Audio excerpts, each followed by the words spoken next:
સુરતની કરીએ, જ્યાં હીરા વેપારી અને પરિવારો વિરોધ પર ઉતરી આવ્યા છે। વરાછા કેપી સંઘવી ડાયમંડ બહાર ધરણા પ્રદર્શન કરવામાં આવ્યું છે। કેપી સંઘવીએ ખોટો કેસ કરી ફસાવ્યા હોવાનો આરોપ લગાવ્યો છે। ન્યાય નહીં મળે ત્યાં સુધી ધરણા પ્રદર્શન કરવાની ચીમકી પણ ઉચ્ચારવામાં આવી છે। મારે રૂપિયા લેવાના છે, કેપી સંઘવી સંચાલકની સ્પષ્ટતા છે। એક બાઉન્સ થયા છે એટલે ચેક બાઉન્સ થયા છે એટલે મેં કેસ કર્યો હોવાનું તેઓ કહી રહ્યા છે। એ લોકોએ મારી પાસે માલ ખરીદીને ગયા છે, ટર્મ્સમાં માલ લીધો છે અને ટર્મ્સમાં પછી થયા પછી બી મહિનો 2 મહિના 3 મહિના આ લોકોની રાહ જોઈ।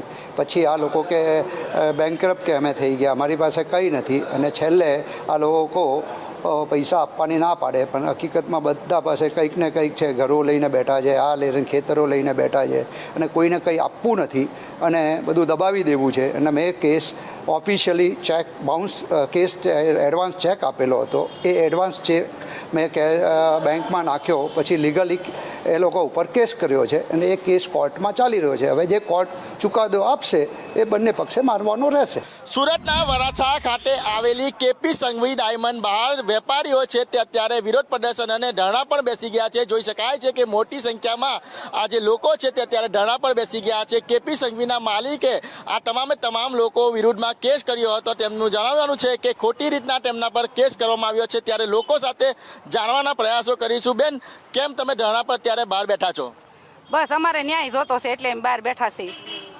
અમારે ન્યાય જોતો છે, અમને ન્યાય આપે, કેસ પાછા ખેંચી લે એટલે અમે ઊભા થઈને વ્યા જઈએ। અમે નહીં કેસ પેસો કહે ત્યાં સુધી બેસવાના છે, ભૂખ્યા ને તરસે। અમારે પાણી નથી પીવું, અમારે ખાવું નથી, અમારે ન્યાય જોતો છે। અમારી સાથે એને અમે બધું લઈ લીધું, ઘરેણા માલ મિલકત ચૂકવણું કરી દીધું, છતાંય અમારી માથે કેસ કરીને અમને 7 વર્ષથી હેરાન કરે છે। અમારા છોકરા હેરાન થાય છે, રાતને દેખાવા ધાન નથી મળતું ને આમને કેટલાક દે અમારે હેરાન થવું। અમે તો ખાધા પીધા વગર બેહવું છે। અમારે જયારે અમારે પાકો આવે ત્યાં લગી અમે ઊભા નથી થવાના। અમારે જીવન શું કરવું છે? હવે છોકરા હેરાન થાય અને એના છોકરા હેરાન થાય, અમારે શું ઘરે જઈને કરવું? અમે જયારે અમને નિયાળ આવશે, નિયાળો કે છૂટા કરશે તો અમે ઊભા થાયશું, નકર ઊભું થવાનું થતું નથી। અમારે ડાયમંડના ધંધામાં અમે 2020માં નુકસાની કરી હતી। કોરોના સમયમાં જે વીક સમય હતો ત્યારે એ સમયમાં નુકસાની કરી હતી। કંપની લોસ જતા અમે ડાયમંડ એસોસિએશનની મધ્યસ્થીમાં ચૂકવણું આપ્યું હતું પંચ દ્વારા।